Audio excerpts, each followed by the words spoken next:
성도들 반갑습니다. 오늘도 또 평안한 하루로 시작하셨습니까? 날씨가 정말 많이 풀렸습니다. 이제 완연한 봄날인데요. 오늘도 어떤 상황에서든지 하나님께서 성도님들의 마음 가운데 평안과 기쁨을 주시기를 기도하고요. 또 주신 말씀을 붙들고 또 힘차게 걸어 나아가시는 우리 모든 성도님들과 사랑 우리 모든 청년들 한 명 한 명 다 되기를 축복합니다.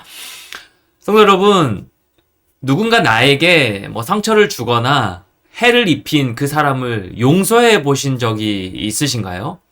아니면 여전히 마음속 깊이 용서하지 못하는 사람이 혹시 마음에 품고 있으신가요? 오늘 읽은 이 묵상 본문 말씀에서는 형제를 용서하되 한없이 용서하라고 예수님 말씀하십니다. 그런데 참 말이 쉽지 용서는 그리 간단하지도 쉽지도 않습니다. 나에게 상처를 주는 사람을 내가 왜 용서해야 하는지도 이해하지 못하고요. 그런데 오늘 본문에서 예수님은 용서해야 한다라고 말씀하십니다. 랍비들은 3번까지 용서하라고 했고 베드로는 좀 더 관대하게 7번까지 용서할 준비가 되었지만 예수님은 그 한계조차 정하지 말고 용서하라고 말씀하십니다. 마태복음 21장 18장 21절 22절 말씀이요. 그때에 베드로가 나와 이르되 주여 형제가 내게 죄를 범하며 몇 번이나 용서하여 주리이까 7번까지 하오리이까 예수께서 이르시되 내게 이르노니 7번뿐 아니라 7번을 70번까지라도 할지니라. 아멘. 주여 주변의 사람 중에서 내게 죄를 범하면 몇 번까지 용서하면 되나요? 그러자 예수님께서는 7번뿐만 아니라 7번을 70번까지라도 할지니라 라고 말씀하십니다. 이 7번을 70번까지라도 용서하라고 하시는 이 의미는요, 단순히 490회 그 이상으로 무한대의 용서를 베풀어야 한다라는 뜻입니다. 한마디로 용서하지 못할 자가 없고 모든 상황에서 다 용서해야 한다라는 말씀을 하고 계시는 겁니다. 그러면서 23절 이하에서 용서할 줄 모르는 이 종의 비유를 들어 용서해야 하는 이유를 설명하시는데요. 만달란트 빚진 자가 결산하기 위해 왕 앞에 왔습니다. 당시 1달란트가 약 20년치 임금에 해당되는 액수였습니다. 그러니까 1만 달란트는 약 20만 년의 임금에 해당되는 그런 어마어마한 액수죠. 종은 현실적으로 갚을 수 없는 빚을 졌습니다. 갚을 능력이 없기에 25절에서 주인은 아내와 자녀와 모든 소유를 팔아서 갚으라고 명령을 합니다. 이러한 주인의 말에 종은요, 엎드려 절하면서 제발 참아주시면, 제발 한 번만 좀 시간을 더 주시면 갚겠다라고 다짐을 합니다. 여러분 생각해 보십시오. 아무리 시간을 줘도 이 금액을 갚을 수 있는 금액인가요? 20만 년의 임금에 해당되는 액수이니까. 이 말을 들은 주인은 놀랍게도 종의 빚을 탕감해 줘버립니다. 18장 27절 말씀 보십시오. 18장 27절 말씀. 그 종의 주인이 불쌍히 여겨 놓아 보내며 그 빚을 탕감하여 주었더니 이 빚을 다 탕감해 준 이유가 무엇일까요? 이유는 긍휼히 여겼기 때문에 그렇습니다. 18장 33절에는 이렇게 기록하고 있습니다. 내가 너를 불쌍히 여김과 같이. 내가 너를 불쌍히 여김, 긍휼은요, 예수 그리스도의 성품을 뜻하는데요. 여기서 빚을 탕감하다의 표현으로 죄를 용서하다라는 동사가 사용되었습니다. 긍휼히 여겨 용서해 줌, 즉 빚을 탕감해 준 것입니다. 그런데 이 어마무시한 액수를 그냥 탕감받은 종이 집에 돌아가는 길에요, 동료 한 사람을 만납니다. 여기서 만났다라는 의미는 찾았다라는 의미를 내포하고 있는데요. 그러니까 탕감받은 종이 의도적으로 자신에게 100데나리온 빚진 동료를 찾아 나선 겁니다. 받으려고요. 여러분 1만 달란트 즉 6천만 데나리온을 탕감받은 사람이라면 그 역시 이 100데나리온 빚진 사람의 빚을 탕감해 주는 것이 맞지 않습니까? 자신이 탕감받은 액수에 비하면 약 60만 분의 1밖에 안 되는 액수잖아요. 그런데 28절부터 30절 말씀해 보니까 그는 채무자가 빚을 갚지 않는다고 해서 감옥에 가두어 버립니다. 이 종에게는 자신이 긍휼히 여김을 받은 그런 마음이 전혀 없었습니다. 자신은 긍휼히 여김을 받았을지라도 자신은 남을 긍휼히 여기는 그런 마음이 전혀 없었던 것입니다. 자, 이것을 옆에서 지켜보고 있던 다른 동료들이 1만 달란트를 탕감해준 주인에게 보고합니다. 그러자 그 주인은요, 이 이야기를 듣고 분노하면서 이 괘씸한 종을 다시 불러 1만 달란트 빚을 다 갚기까지 고통을 주는 자들에게 넘겨버렸습니다. 그리고 빠져나오지 못하게 만들었어요. 영원한 형벌을 의미하는 것이죠. 예수님은 이 비유를 해설하시면서 35절에서 마음으로 형제를 용서하지 않으면 하늘 아버지께서도 그들에게 그렇게 하실 것이라고 비유로 말씀하십니다. 18장 35절 말씀이요. 너희가 각각 마음으로부터 형제를 용서하지 아니하면 나의 하늘 아버지께서도 너희에게 이와 같이 하시리라. 사랑하는 성도 여러분, 용서하지 못할 자가 없고 모든 상황에서 다 용서해야 한다라고 말씀하시면서 이 비유를 들어 예수님께서 말씀하신 이유가 무엇일까요?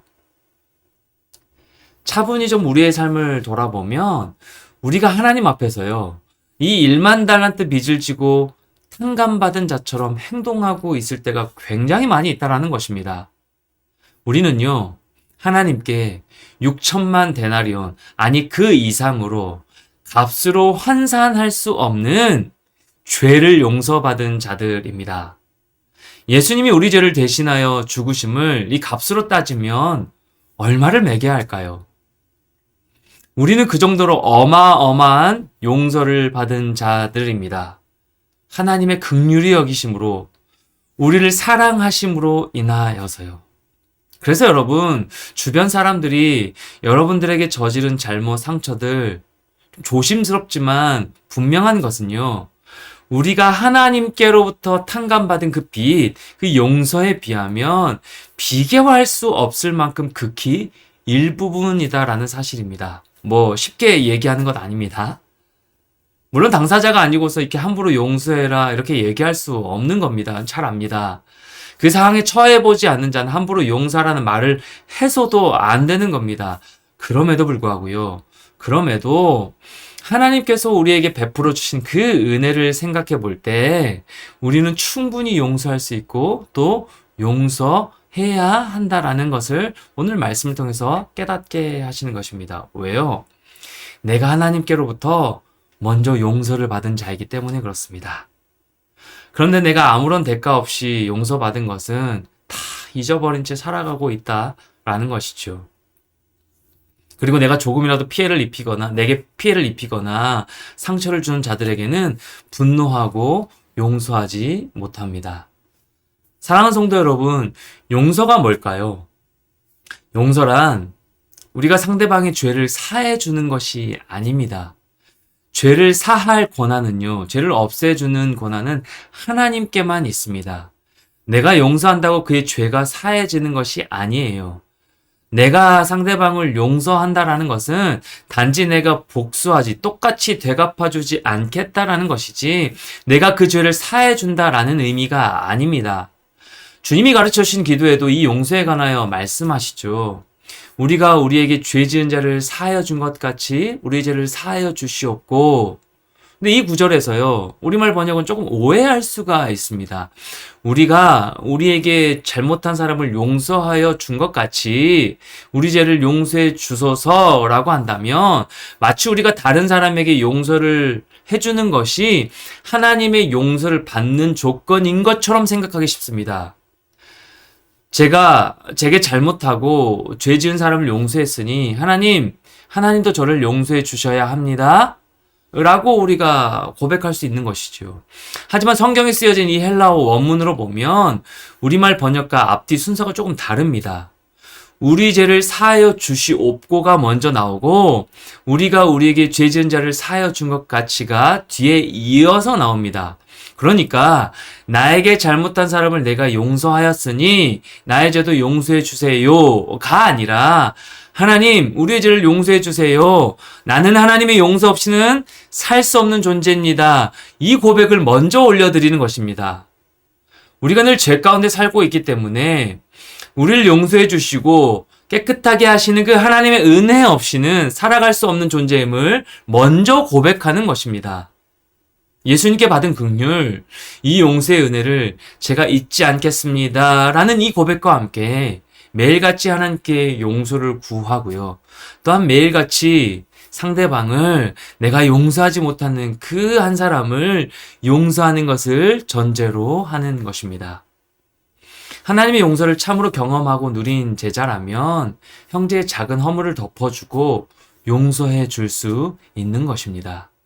그래서 용서는요, 하나님의 용서를 경험한 죄인들이 서로에게 보일 수 있는 최고의 사랑 표현이 되는 겁니다.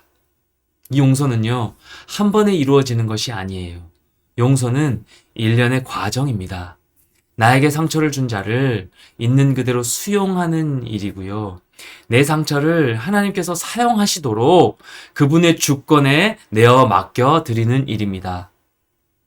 주님께서 도우시는 용서가 아니고서는 우리의 힘으로는요, 절대 용서할 수도 없고 용서하고 싶지도 않기 때문에 그렇습니다.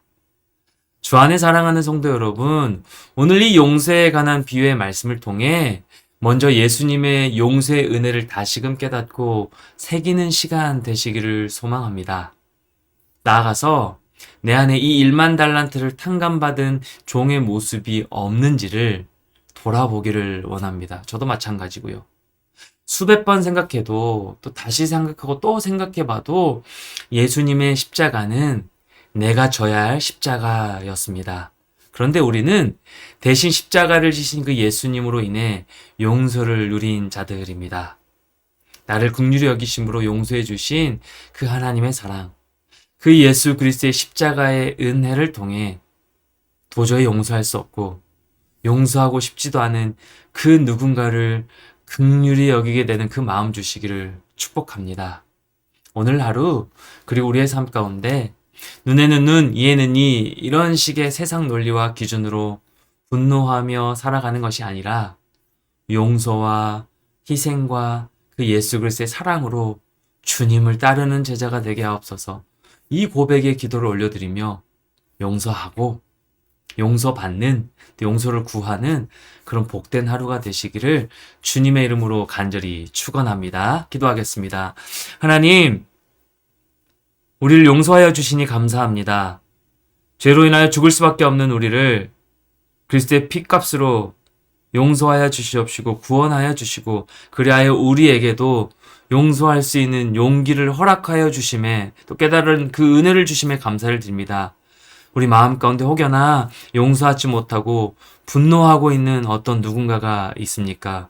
용서를 구해야 될 누군가가 있습니까? 또 우리가 용서를 해줘야 할 누군가가 있습니까? 하나님, 우리가 먼저 매일 용서를 받고 있는 긍휼히 여김을 받고 있는 자임을 기억하고 깨달을 수 있도록 인도하여 주셔서 우리의 의지로서가 아니라 우리의 힘으로서가 아니라 사랑 우리 모든 성도님들 한 분 한 분 마음 가운데 또 제 마음 가운데 예수 그리스도의 그 사랑으로 용서를 구하고 용서하며 오늘도 희생과 사랑으로 그 마음을 품고 나아가는 복된 하루 될 수 있도록 하나님 함께하여 주시옵소서. 우리는 그 하나님 없이는 그 하나님의 용서 없이는 그 하나님의 은혜 아니고서는 한순간도 살아갈 수 없는 존재임을 기억하며 하나님, 누구를 미워하고 누구를 용서하지 못하고 누구를 계속해서 분노하는 이 모든 마음을 내어놓게 하시고 예수 그리스도의 사랑 가운데 오늘 이 모든 마음이 풀어지는 그 은혜가 임하는 하루 될 수 있도록 하나님 함께하여 주시옵소서.